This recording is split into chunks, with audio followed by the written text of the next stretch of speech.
Betrayed by his ambitious protégé, a veteran geologist was stripped of his hard-earned pension and banished to a rotting, mosquito-infested swamp island meant to break his spirit. But nature has a funny way of delivering justice. When a historic drought drained the marsh, it revealed an absolute empire.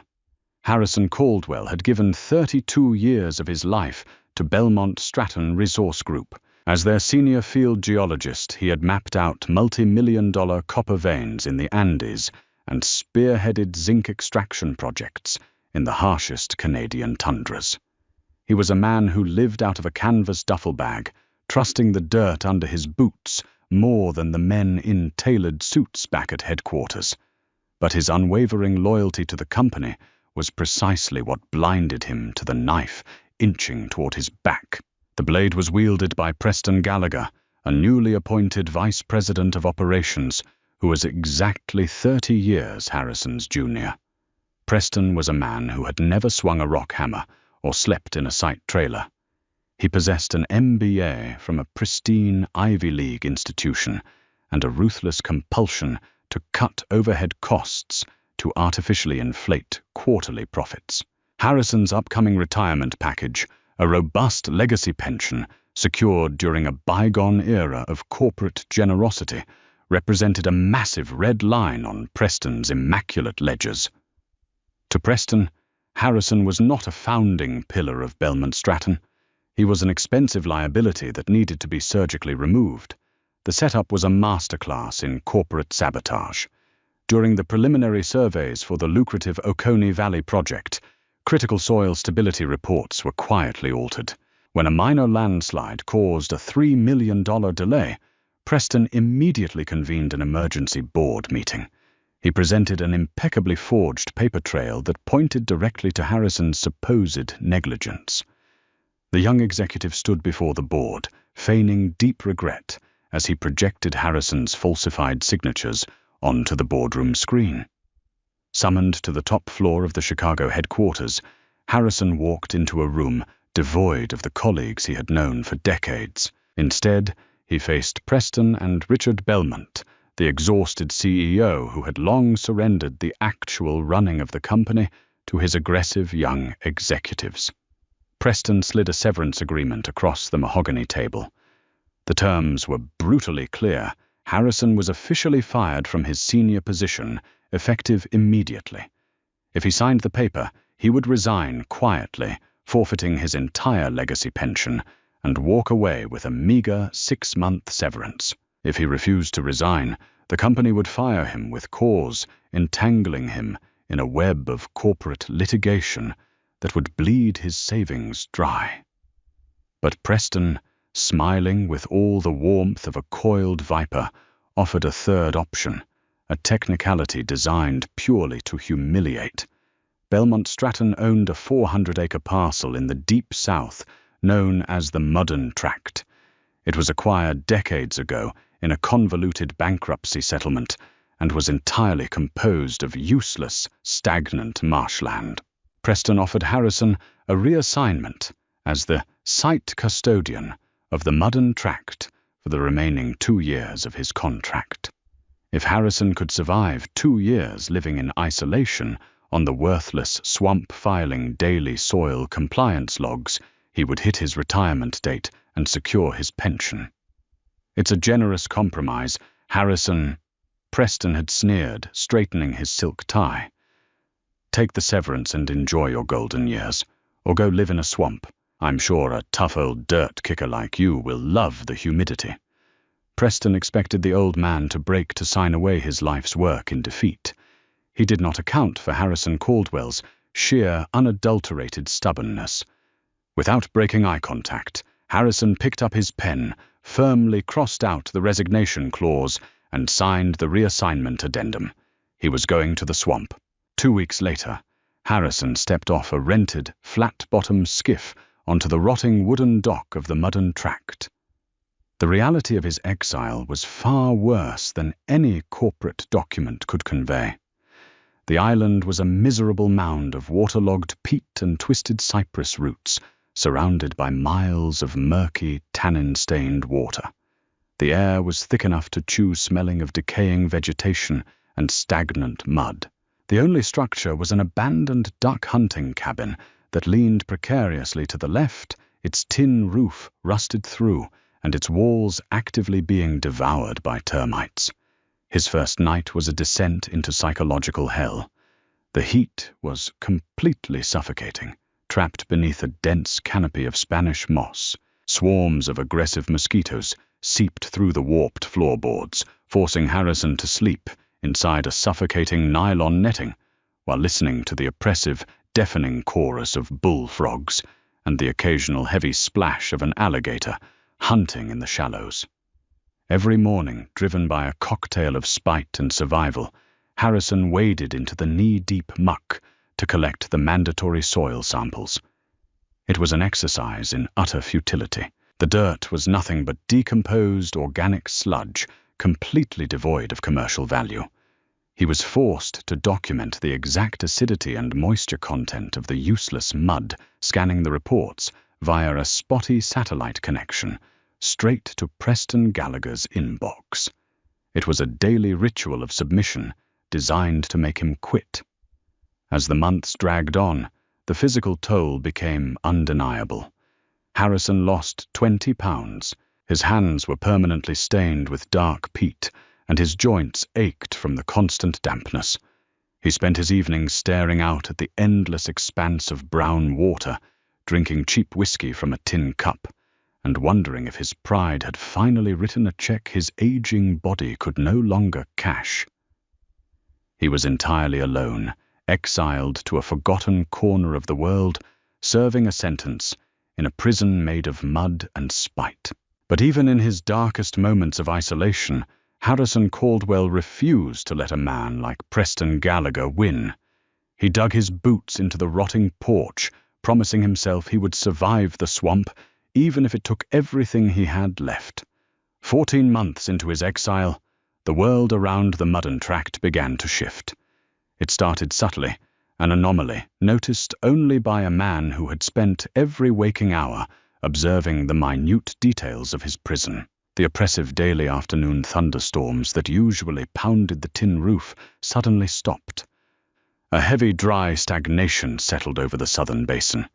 Meteorologists on Harrison's crackling battery-powered radio began speaking in urgent, hushed tones about a massive atmospheric blocking pattern. A historic, once-in-a-century drought was gripping the entire region. Week after week, the sun beat down with relentless, apocalyptic fury. The humidity, usually a suffocating blanket, evaporated into a harsh, arid heat that cracked the bark of the ancient cypress trees. For Harrison, the drought brought a terrifying new reality. The shallow, murky waters surrounding his island began to retreat. At first, it was just a few inches a day, leaving behind a foul-smelling ring of dead aquatic weeds. But as the rainless weeks turned into 3 brutal months, the evaporation rate accelerated violently. The sprawling swamp, which had stood impassable for centuries, was literally being baked out of existence. By the 16th month of his exile, the water had vanished entirely. The Mudden Tract was no longer an island. It sat elevated above a vast, desolate expanse of cracked, sun-baked mud. The once deafening chorus of the swamp had gone completely silent, replaced by the eerie, hollow sound of dry wind howling through the dead reeds. Harrison's flat-bottomed skiff sat uselessly in a trench of hardened clay. If he wanted to leave the cabin, he no longer needed to wade through sludge. He could simply walk across the floor of the vanished marsh. One afternoon, desperate to escape the sweltering confines of the cabin, Harrison took a walk across the newly exposed basin. The ground was severely fissured, breaking into geometric plates under his boots. He wandered nearly 2 miles from his cabin, navigating through the skeletal remains of sunken logs and the bleached bones of stranded fish. It was there at the deepest depression of the former swamp that his trained geologist's eye caught something entirely out of place. The mud in this specific channel was different. It wasn't the dark, organic peat of the surrounding basin. It was coarse, sandy. He knelt down, brushing away the top layer of baked crust. Beneath it lay a sprawling, heavily compacted bed of black sand and smooth, river-worn quartz cobbles. Harrison's heart skipped a heavy beat. This wasn't swamp detritus. This was a paleochannel, an ancient high-energy riverbed that had been buried under the stagnant marsh for thousands, perhaps millions of years. Trembling slightly, Harrison pulled his folding entrenching tool from his belt and hacked into the hard-packed gravel. He scooped a heavy clump of the black dirt into his canvas sample bag. He didn't dare let himself believe it. The geological conditions were impossible. This region was classified by the Bureau of Land Management as an entirely sedimentary basin, completely devoid of precious metals. But the heavy, dense iron sand clinging to his fingers told a different story.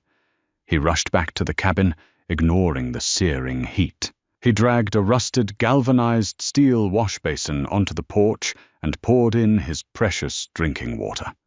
Grabbing an old plastic dining plate to serve as a makeshift gold pan, Harrison dumped the sample of black sand into the water. His hands shook as he began the familiar, rhythmic, swirling motion he hadn't used since his days prospecting in the Yukon. He aggressively washed away the lighter silts, letting the muddy water spill over the edge of the plate. He isolated the heavy black iron sands, swirling the remaining water in a tight circle, gently coaxing the densest materials to the bottom edge. As the black sand fanned out across the white plastic, Harrison stopped breathing. There, sitting at the very tail of the black sand, was a bright, unmistakable streak of brilliant buttery yellow. It wasn't pyrite, it wasn't mica, it was raw, heavy, jagged placer gold. And it wasn't just a few specks. The tail was thick with it, coarse flakes, and small nuggets that gleamed aggressively in the harsh southern sun. Harrison collapsed back into his rotting chair, staring at the plastic plate in utter shock. The math racing through his head was staggering. If a single random scoop from the surface yielded this much color, the bedrock of that ancient river channel, where the heaviest gold would naturally settle, was likely holding a king's ransom. The swamp hadn't just been a stagnant pool. It had been a natural settling trap, catching and hiding heavy minerals washed down from the northern mountains over millennia. Suddenly, a terrifying realization washed over him, colder than any winter wind. He was sitting on a massive, unrecorded gold deposit, but he was standing on land owned by Belmont Stratton. If Preston Gallagher saw even a hint of this in the mandatory weekly reports, the company would immediately terminate Harrison's contract, seize the discovery, and claim the glory. Harrison sprinted inside and tore through his battered filing cabinet, pulling out the original corporate deed to the Moodin Tract that he had been given upon his exile. He scanned the dense, archaic legal jargon. The company had acquired the land during a timber bankruptcy in 1988. He read the clauses carefully, tracking the specific legal boundaries. Then he saw it. A massive, glaring loophole birthed by corporate arrogance. Belmont Stratton Group only held the surface and timber rights to the Moodin Tract. Because the land was universally deemed a worthless ecological dead zone, the company had never bothered to spend the extra capital to secure the subsurface mineral rights. Under the archaic but still active provisions of the General Mining Act, the mineral rights on this specific classification of undeveloped tract were open to public claim.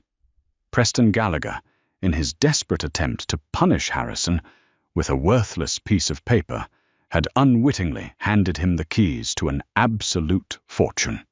Harrison did not send his soil report that evening. Instead, he powered up his satellite phone and dialed a number he hadn't called in 10 years. The line clicked, and the gruff voice of Arthur Penhaligon, a ruthless, independent mining attorney based in Denver, echoed through the receiver. "Arthur." Harrison said, his voice completely steady, a sharp smile finally breaking across his weathered face. I need you to quietly file a federal mineral claim for me. And I need you to do it before the men in Chicago realize I just struck the motherlode in their garbage dump."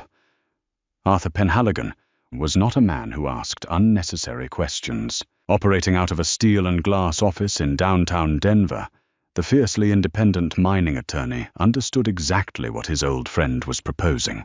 Harrison Caldwell had essentially found a gaping oversight in Belmont Stratton's legal armor, a blind spot born of pure corporate hubris. Because the Mudden Tract was acquired through an obscure 1988 timber bankruptcy, the original deeds fell under a fragmented interpretation of the Stock-Raising Homestead Act. The suits in Chicago owned the dirt on top, the dying cypress trees and the mosquitoes.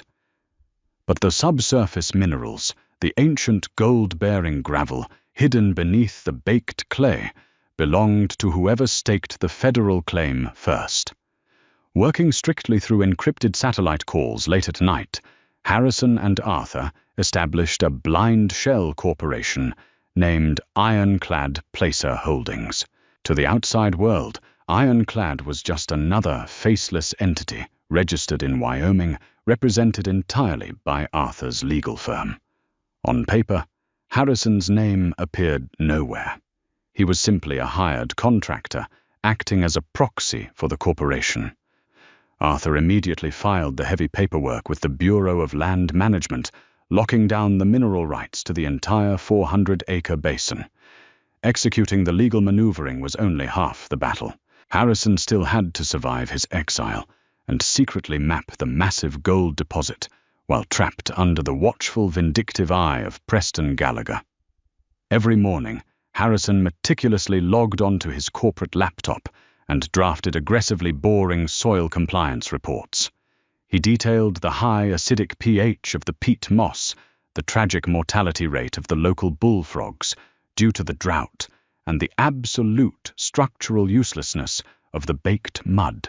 He fed Preston exactly what the young executive expected, to see the depressing diary of a defeated, broken old man waiting to die in a swamp. Nights, however, belonged to the phantom miner. As soon as the sun dipped beneath the tree line and the brutal southern heat broke, Harrison transformed. He abandoned his corporate uniform, strapping on a headlamp with a red light filter to avoid drawing attention from any distant highways. Armed with a heavy pickaxe, a specialized trenching spade, and thick canvas buckets, he marched out onto the dry, cracked lakebed. Digging through the baked upper crust was agonizingly slow work for a man in his 60s. His hands, already calloused from decades of fieldwork, cracked and bled in the arid air. But adrenaline and pure, unadulterated vengeance fueled his muscles. He excavated a series of deep, narrow test pits along the ancient Paleo Channel, confirming his wildest theories. The gold was not an isolated anomaly. It was a massive, concentrated alluvial fan. Heavy spring floods from millions of years ago had relentlessly driven coarse nuggets down from northern quartz veins, depositing them right into the natural depression of the Mudden Tract. Processing the pay dirt required absolute stealth.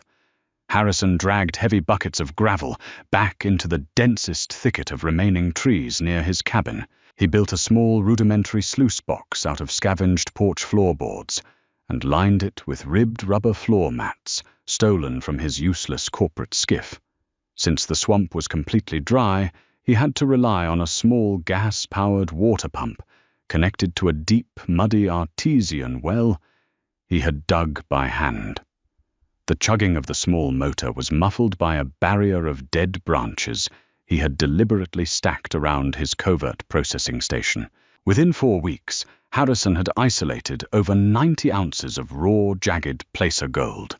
He used a portable butane camp stove and a graphite crucible to melt the coarse flakes into crude, heavy buttons, removing the black iron impurities.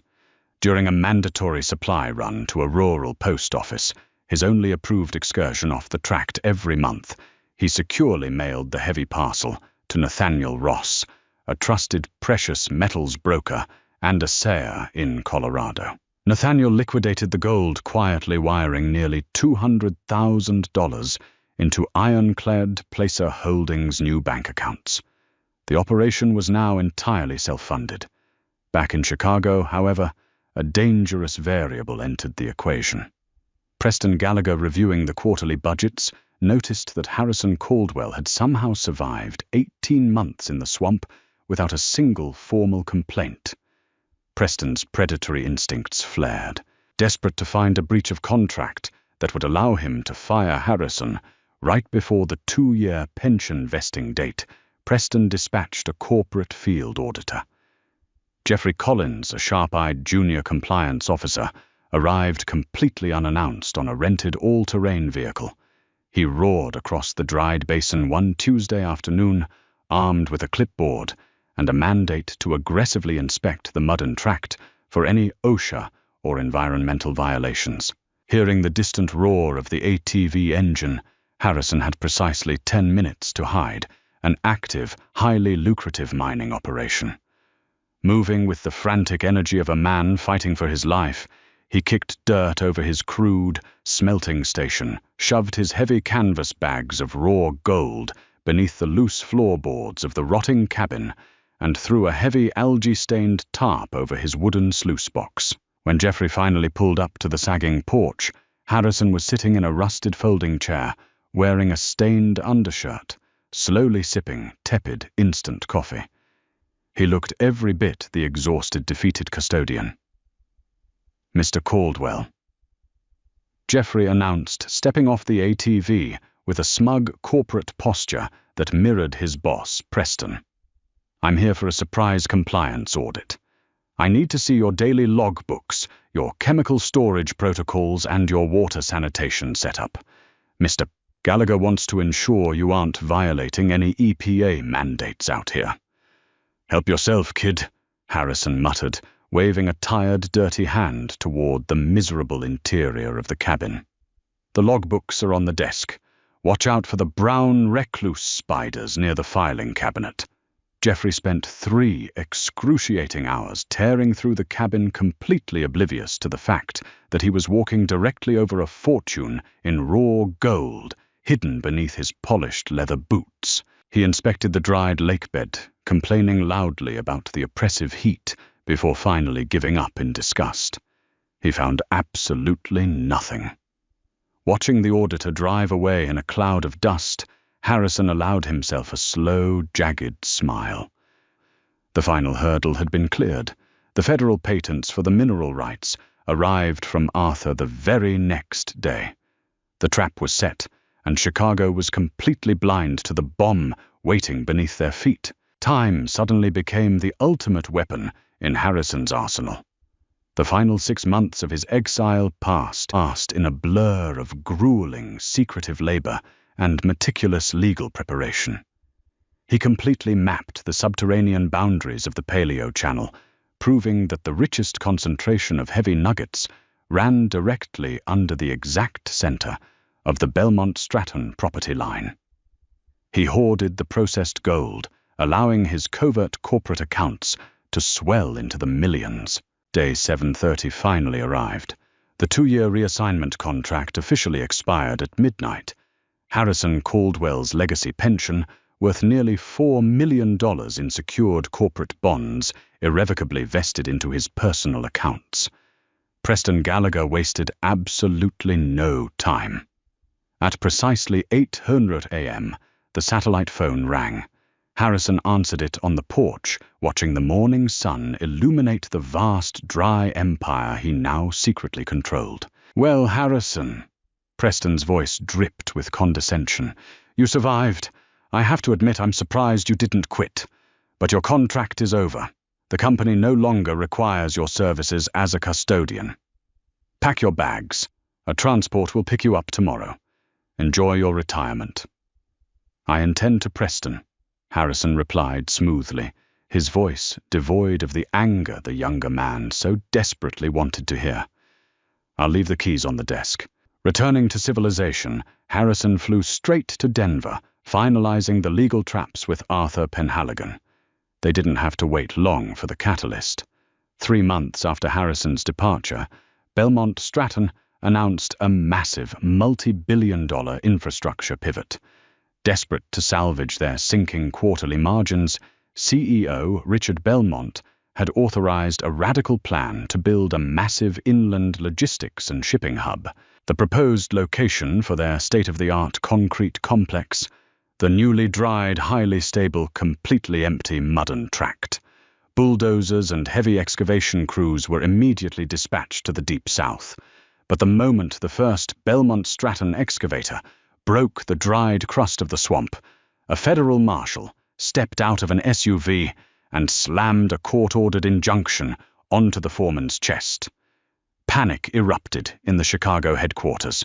Preston Gallagher was dragged into Richard Belmont's private office, frantically trying to explain why their billion-dollar project was completely paralyzed by an emergency federal cease and desist order.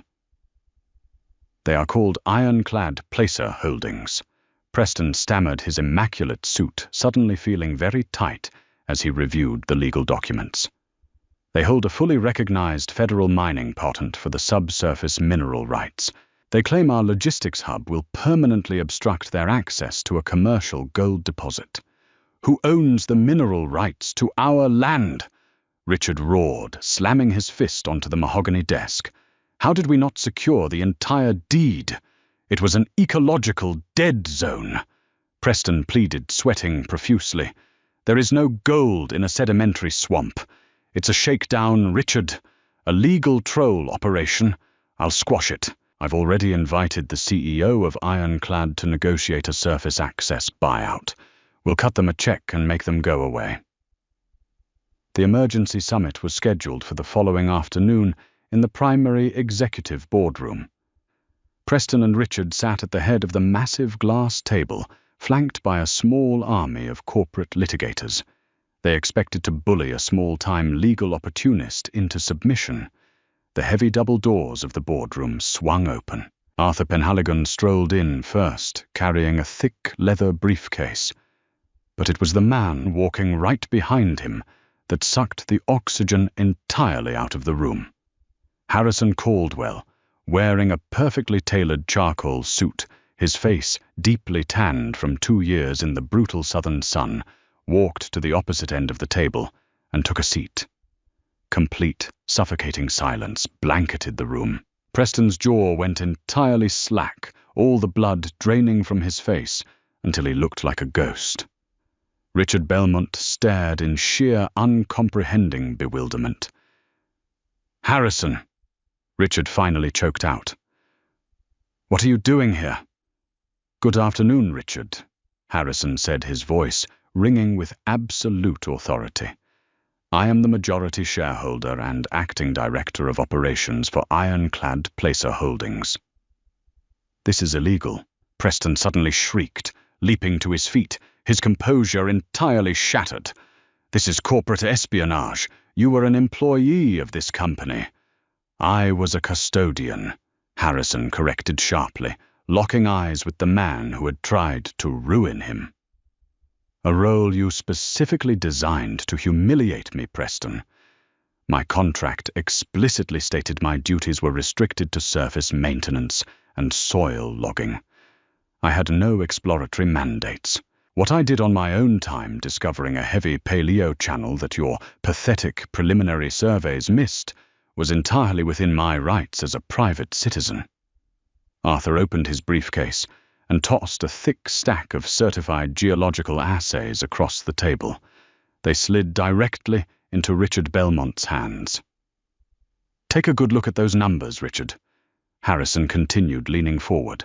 "That worthless swamp your VP exiled me to is sitting on an estimated $40 million of easily accessible heavy placer gold. I own the rights to every single flake. If you try to build your logistics hub, you violate my federal mining patent. I will tie you up in federal court for a decade." Richard Belmont skimmed the glowing assay reports, his hands trembling slightly. He looked up at Preston, his eyes filled with absolute murderous rage. Preston had not just lost them a fortune, His arrogance had completely compromised the company's flagship infrastructure project. "What do you want?"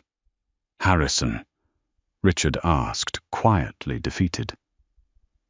"Two things," Harrison replied, leaning back in his chair. "First, Ironclad will lease the surface rights back to Belmont Stratton so you can build your concrete hub. But you will pay me a 30% gross royalty on all displaced material during your excavation. You are essentially going to pay your own construction crews to dig up my gold and hand it directly to me." Harrison paused, letting the brutal financial reality of his demand settle over the room. "And the second thing?" Richard asked heavily. Harrison looked directly at the trembling, pale vice president. "Preston leaves this building today. No severance, no golden parachute. You fire him with cause for catastrophic negligence." Preston opened his mouth to protest, but Richard Belmont cut him off without even looking at him. "Done. Get out of my boardroom, Preston." Harrison Caldwell walked out of the Chicago headquarters an hour later, stepping into the brisk afternoon air. He had walked into the building 2 years ago, a betrayed, targeted man.